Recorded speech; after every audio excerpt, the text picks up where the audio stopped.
ସଫା କରୁଛନ୍ତି ତାଙ୍କ ସ୍ଥାନ ବହୁତ ଉଚ୍ଚରେ ବା କହିବାର କଥା ଚାଙ୍ଗାଳ କିଏ କହିବି ଚାଙ୍ଗାଳ କିଏ ପାଚଳ ମଧ୍ୟ ସଙ୍ଗମ କଥା ଚାଙ୍ଗାଳ ଉଚ୍ଚତେ ଚାଙ୍ଗାଳ କିଏ ମା ତେଲ ମାରି ହେଲା ପରେ ଦେବା ବାପା ମାନେ ଭାଇ ମାନେ ତେଲ ମାରି ହେଲା ପରେ ଯେ ସ୍ନାନ ନ করে সে গোটিয়ে চাঙ্গাল জয় শ্রীরাম প্রোগ্রামকে ক্ষীর হওয়া পরে যে স্নান ন করে সে জনে চাঙ্গাল নারী না সঙ্গম নারী সঙ্গম কলা পরে যে স্নান ন করে সে জনে চাঙ্গাল আচ্ছা যদি নারী সঙ্গমটা গোটে চাঙ্গালর কর্ম আচ্ছা আপন মানে অনেক ব্যক্তি অଛନ୍ତି পয়সা পেঁধুଛନ୍ତି ঝাড়া গলা বেড়ে পয়সা কানের দৌড়ଛନ୍ତି ପରିସ୍ରା ଗଲା ବେଳେ ଦଉଛନ୍ତି ନାରୀ ସଙ୍ଗମ ଯଦି ଗୋଟେ ଚାଙ୍ଗାଳର କର୍ମ କାହିଁ ପଇସାଟା ବାପା କାନରେ ଦେଲାଣି କାହିଁକି ଖଟରେ କଣ ହେଇଛି ମା କହୁଛି ତେଣୁ ଇଏ ହଉଛି ଚାଙ୍ଗାଳ ଆଉ ଚାଙ୍ଗାଳର କର୍ମ କଣ ଖାଇ ବସିଲା ବେଳେ ବା ମା କୋଉ ନାରୀ ମୁଣ୍ଡରେ ଲୁଗା ନ ଦେଇକି ଖାଇ ବସେ ଉଢୁଣା ନ ଦେଇକି ଏ ମା ଆପଣ ବାହାହେଲା ପୂର୍ବରୁ ଉଢୁଣା ଦେଇଥିଲେ ନା ବାହାହେଲା ପରେ କହୁନାହାନ୍ତି ଉଢୁଣାଟା କେବେ ଦିଅନ୍ତି ଆପଣ ବାହାହେଲା ପରେ ନା ବାହାହେଲା ପୂର୍ବରୁ ଉଢୁଣା ଦେଇକି ଯଦି ମୁଣ୍ଡରେ ଲୁଗା ନଥିବ ଯୋଉ ନାରୀ ମାନେ ଖାଦ୍ୟ ଖାଆନ୍ତି ସେ ଚାଣ୍ଡାଳ ଖାଦ୍ୟ ସହିତ ସମାନ পুরুষ ব্যক্তি মানে মুন্ডরে লুগা ঘড়েইকি যদি খাঁতি চান্ডাল ভোজন সাঙ্গে সমান ଯେଉଁ ବ୍ୟକ୍ତି ଖାଇଲା ବେଳେ ବାମ ପାଦକୁ ଧରିକି ବସିକି ଖାଏ ଚାଣ୍ଡାଳ ଭୋଜନ ସାଙ୍ଗରେ ସମାନ ଯୋଉ ବ୍ରାହ୍ମଣ ମଥାରେ ଚିତା ନଥିବ ନଥିବ ପଇତା କାନ୍ଧରେ ନଥିବ ତା ମୁଖ ଦର୍ଶନ କଲେ ଚାଣ୍ଡାଳ ମୁଖ ଦର୍ଶନ ସହିତ ସମାନ ଯୋଉ ରାଜା ମୁଣ୍ଡରେ ମୁକୁଟ ପାଟିରେ ପାନ ଫିଲ ନଥିବ ହାତରେ ମୁଦ୍ରିକା ନଥିବ ଯାହାହେଲେ ଗୋଟେ ଯାହାର ନଥିବ ତା ଦର୍ଶନ କଲେ ଚାଣ୍ଡାଳ ଦର୍ଶନ ସହିତ ସମାନ ଯୋଉ ନାରୀର ସିନ୍ଥିରେ ସିନ୍ଦୁର ନଥିବ ତା ଦର୍ଶନ ସହିତ ଚାଣ୍ଡାଳ ଦର୍ଶନ ସହିତ ସମାନ ଏମାନଙ୍କୁ ଦର୍ଶନ କଲେ ଆପଣ ଯଦି ସୂର୍ଯ୍ୟକୁ ଚାହିଁବେ ସବୁ ଚାଣ୍ଡାଳ ଦୋଷ ପାତକ ଜାଣିବେ କହିବା କଥା ମା ସେ କଥା ଏଇଠି ଥାଉ କହିବି କେତେ ଜାଗାରେ ସିନ୍ଦୁର ନାରୀ ମାନେ ପିନ୍ଧନ୍ତି କାହିଁକି ପିନ୍ଧନ୍ତି କଣ ପାଇଁ ପିନ୍ଧନ୍ତି ଶଙ୍ଖ କାହିଁକି ମା ମାନେ ପିନ୍ଧନ୍ତି ଶଙ୍ଖ କାହିଁକି ବାଜେ ନା ଗୋଟିଏ ଗୋଟିଏ କଥା ସମାଧାନ କରିବି ଏ 22 ପାହାଚ କଥା ଜାଣି ଆଜ୍ଞା 22 ପାହାଚ କାହିଁକି ହେଇଛି 22 ପାହାଚର ନାମ କଣ ଆଗେ ଦେଖିବା 22 ପାହାଚର ନାଁ କଣ ନାଁ ଯଦି ନ ପଚାରେ କୋଉ ଗାଁକୁ ଆସିଛି ନା ଭାଗୀରଥୀ ବାରି ଆଗେ ନାଁଟା ଦରକାର ଅରୁଣ ଦାସ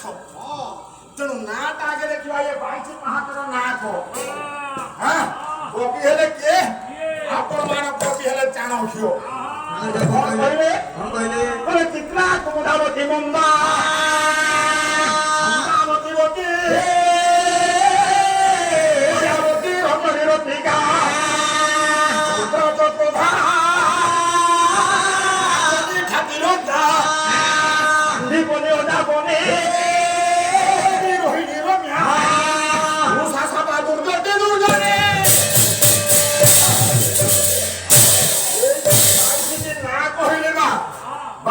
ସବୁ ନାରୀ ମାନଙ୍କର ନା ଯଦି ନାରୀ ମାନଙ୍କର ନା ଆପଣ କହିବେ 22 ପାହାଚ କେତେଟା ଶିଳାରେ ହେଇଛି ଆପଣ ଦେଖିଛନ୍ତି କେତେଟା ଶିଳା ଦିଟା ଶିଳା ନାଇଁ ଗୋଟେ ଗଙ୍ଗାରୁ ଖସିଲା 22 ପାହାଚର ପଞ୍ଚମ ପାହାଚରେ ପଡିଛି ଆଉ ଗୋଟେ ଶିଳା ହେଲା ଜନ୍ମକର୍ପର ଶିଳା ତୃତୀୟ ପାହାଚରେ ଅଛି ଆପଣ ଯଦି ଡାହାଣ ପାଦ ଦେଇକି ଯିବେ ଫେରିଲା ବେଳକୁ ବାମ ପାଦ ଦେଇକି ଆସିବେ ନହେଲେ ସବୁ ପାଦ ପୁଣି ଘରକୁ ଧରିକି ଆସିବେ ଏଇଟା ଜାଣିଛ କିନ୍ତୁ କବି କହୁଛନ୍ତି 22ଟି ପାହାଚ 22ଟି ନାରୀ ନାଁ ଯଦି ହେଲା ତାହେଲେ 22ଟି ଶିଳାରେ କାହିଁକି ଗଠନ କରାଗଲା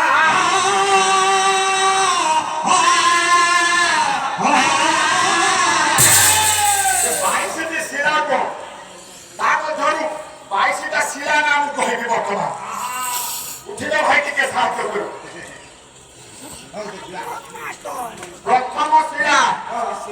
কোন সে শিলা সবার হে কইব ঠিক ঠিক কই নারদ শিলা কোন গর্গ শিলা মার্কণ্ড শিলা কুর্ম শিলা বরাহ শিলা নরসিংহ শিলা বামন শিলা অশ্ব শিলা রাম শিলা ব্রহ্ম শিলা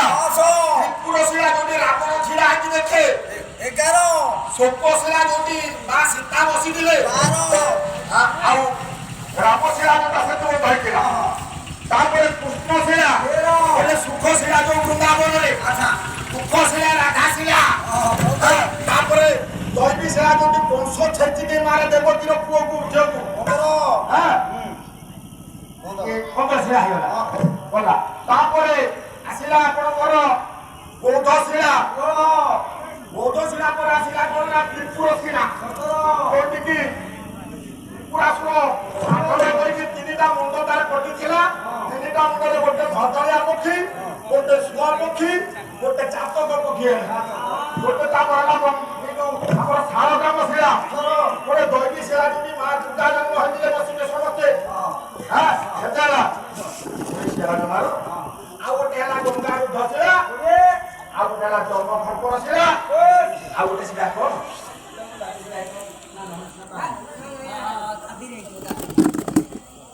ଆଉ ଗୋଟେ ହେଲା ଯେ ଆମ କଳିଯୁଗରେ ଏବେ ପର୍ଯ୍ୟନ୍ତ ଅଛି ମଣି ଶିଳା ଯୋଉ ଶିଳାଟା ଆଖଣ୍ଡଳ ମଣି ନାମରେ ବର୍ତ୍ତମାନ ଅଛି ଘର୍ଷଣରେ ଲୋକ ହରଣ ହୁଏ ଏ 22ଟି ଶିଳା ଥିବାରୁ କବି କହିଲେ ଅଚ୍ୟୁତାନନ୍ଦ ମଉସା ଲେଖିଥିଲେ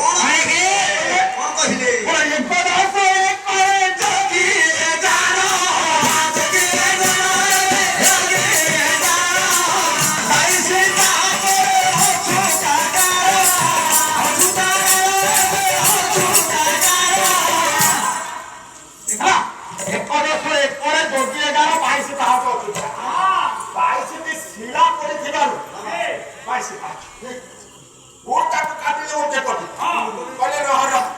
ସେ କଥା ନୁହଁ ସେ କବି ଆପଣ ମାନଙ୍କର ଜଣାଶୁଣା କବି ପରମ୍ପରାର ଠାକୁର ଅଭିନ ସୁନ୍ଦର ଠାକୁର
Hare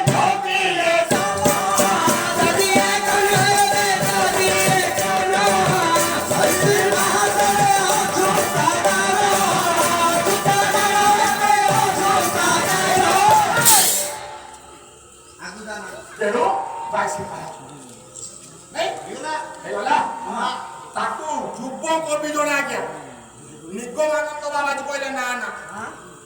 ପ୍ରଭୁଙ୍କର ଅବତାର କେତେ 24 ଅବତାର ତା ଭିତରୁ 10ଟା ଅବତାର ହଉଛି ଶ୍ରେଷ୍ଠ ସେ 10ଟା କିଏ ମତ୍ସ୍ୟକୂର୍ମ ବରାହ ନରସିଂହ ବାମନ ରାମ ରାମଶ୍ଚ ବୁଦ୍ଧକଳ୍କିଶ୍ଚ ଦେବସ 10 ଅବତାରର ପାଦ ସଂଖ୍ୟା ମା କେତେ ଭାଇ ଗଣିବ ପାଦ ସଂଖ୍ୟା କେତେ ମାଛର ପାଦ ଅଛି କୁର୍ମର କେତେଟା ପାଦ 4 କହିବାକୁ ମନରେ ପଡୁନି ବୋଧେ ବରାହର କେତେଟା ପାଦ ହେଲା କେତେ କୁର୍ମର 4 ବରାହର 4 ନରସିଂହର 2 ପଶୁରାମର 2 ରାମଙ୍କର 2 14 ଏ ବୁଦ୍ଧଙ୍କର 2 14 की 16 କୃଷ୍ଣଙ୍କର 2 18 କଳ୍କି ରାମଙ୍କର 2 18 की 20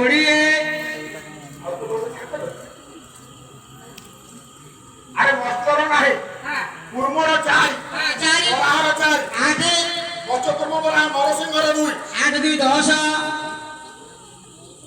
ବାମନର 2 10 की 12 ପଶୁରାମର 2 14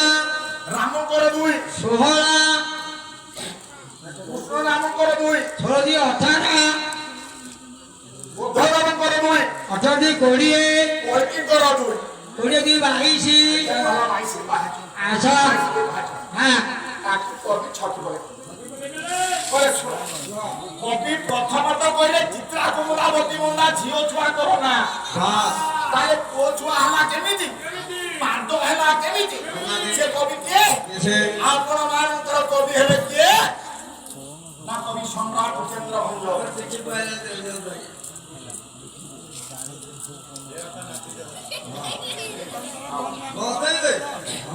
আবার তো করণে রণ রণ রণ রণ রণ আপন ত্রিপাদে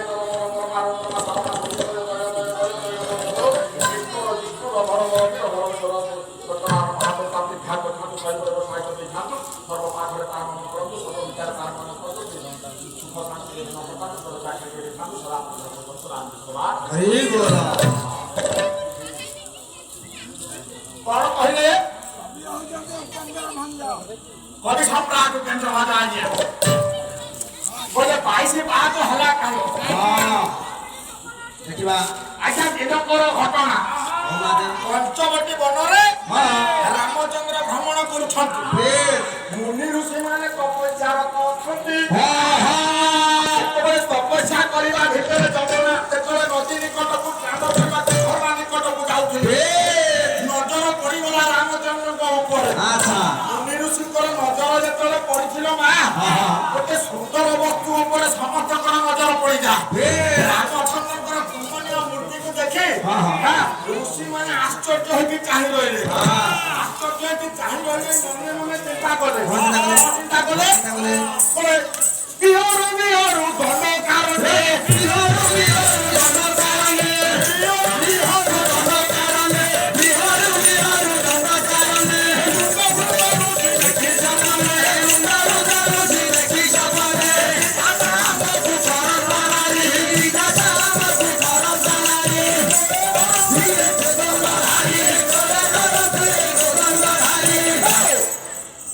ऋषि माने देखिकी भाबिले एई भलिया सुंदर पुरुष आमको